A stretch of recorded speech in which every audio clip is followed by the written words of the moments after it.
Salut, j'ai déposé plainte dans le cadre des vaccins contre la Covid-19 et je pense que la réponse de la justice pourrait t'intéresser. Pour contextualiser, il y a presque 2 ans, j'ai porté plainte pour tentative d'expérimentation en population générale, sans consentement libre et éclairé, mise en danger d'autrui et incitation à la haine. Je suis passé devant les juges en audience il y a quelques mois. Et lors de cette audience, on m'a dit les faits exposés sont intéressants et relèvent d'un débat sociétal et politique. Donc on est loin des qualificatifs d'anti-science, d'anti-vax et complotistes qu'on retrouve dans les médias et sur les réseaux sociaux. Dans la description de la vidéo ou en premier commentaire, je mets le lien pour que vous puissiez consulter la plainte et constater par vous-même les obstructions à la pharmacovigilance, les défaillances dans la communication et les pressions qu'ont subies les professionnels de la santé durant cette période. Avant de vous lire la réponse écrite de la justice, j'aimerais poser une question aux personnes qui pensent qu'il y a un consensus scientifique autour de ces produits. Donc, est-ce que les professionnels de la santé peuvent s'exprimer librement s'il y a des obligations et des sanctions s'ils ne respectent pas les directives? Je vais vous lire la réponse écrite de la justice et je vous propose une analyse juste après. Concernant la tentative d'expérimentation sans consentement libre et éclairé, la justice m'a répondu en citant l'article 1122 du Code de la santé publique. Et cet article dit que la personne dont la participation est sollicitée ou le cas échéant les personnes sont informées de son droit de refuser de participer à la recherche, de retirer son consentement ou le cas échéant son autorisation à tout moment sans encourir aucune responsabilité ni aucun préjudice de ce fait. Un peu plus loin, dans sa réponse, la justice tire les conclusions suivantes. En l'espèce, les mesures mises en place, bien qu'incitatives, n'ont pas eu pour effet de supprimer le libre choix des personnes de recourir ou non à la vaccination. Le recours à la vaccination durant la pandémie n'a ni été imposé par la force, ni subordonné à une quelconque sanction, hormis l'impossibilité de se rendre en certains lieux. Donc, d'après la justice, la perte d'accès à certains lieux comme les bibliothèques, les restaurants, les trains et j'en passe, ça constitue pas un préjudice, sans même parler de ceux qui étaient obligés de se faire vacciner pour conserver leur travail. Je vois venir des personnes qui vont me dire que des fois les lois elles sont mal faites et ça je pense que tout le monde s'en est rendu compte ces derniers temps. Parfois elles sont mal faites ou parfois elles sont appliquées que quand ça arrange un certain groupe de personnes.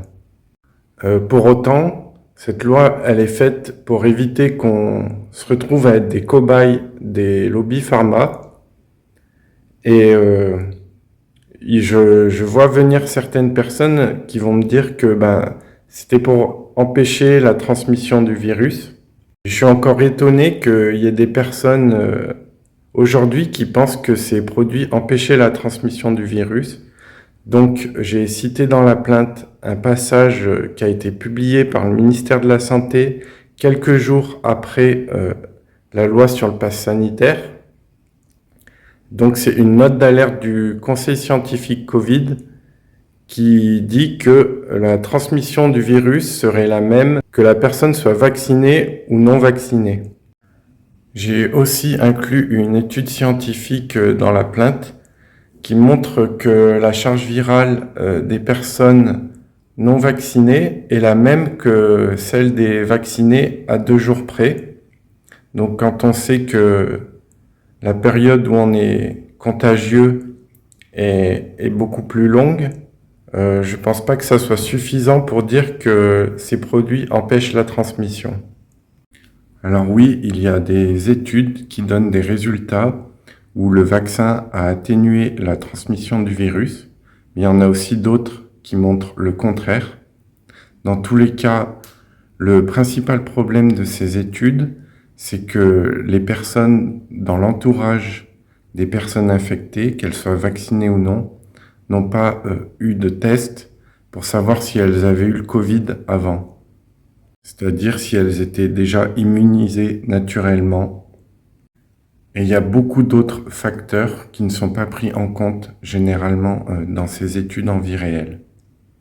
Je vais quand même vous citer une étude en exemple. Donc cette étude, elle dit, parmi les 5 comtés présentant le taux de vaccination le plus élevé de 99,9% à 84%, les Centres américains de contrôle et de prévention des maladies, le CDC, en classe 4 comme des comtés à transmission élevée.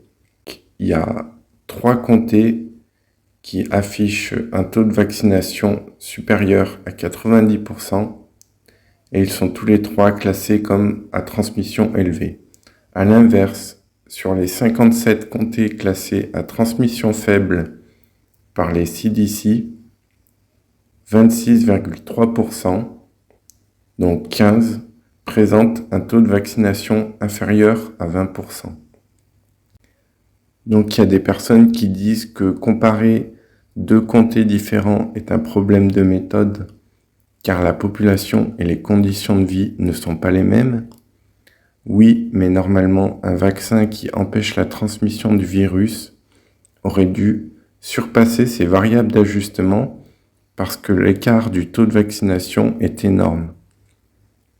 Si on prend de manière isolée les comtés où le taux de vaccination est proche de 100%, comment se fait-il que le niveau d'alerte sur la transmission soit élevé si ces produits empêchent la transmission ? À ce niveau-là, ce n'est pas de l'imperfection, mais plutôt que le vaccin a un impact infime sur la transmission du virus. Donc, concernant les formes graves, je pense que c'était pas un secret que la majorité de la population en était protégée. Pour ce qui est de l'incitation à la haine, on a tous remarqué que on cherchait à nous faire passer pour des boucs émissaires.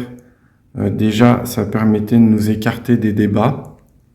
Mais il y en a quand même qui sont allés très loin. Je pense notamment à l'OMS qui a diffusé une vidéo en disant qu'aujourd'hui, on causait plus de morts que le terrorisme, que les violences faites avec armes, que le trafic de drogue. Alors que nous, en fait, on a juste revendiqué nos droits. Donc, pour résumer, la justice, elle ne souhaite pas instruire la plainte, mais elle a quand même reconnu certains faits qui sont toujours pas médiatisés et que beaucoup de personnes ignorent encore. Et je vous invite sincèrement à consulter la plainte et à la partager pour que les choses continuent de bouger. Merci.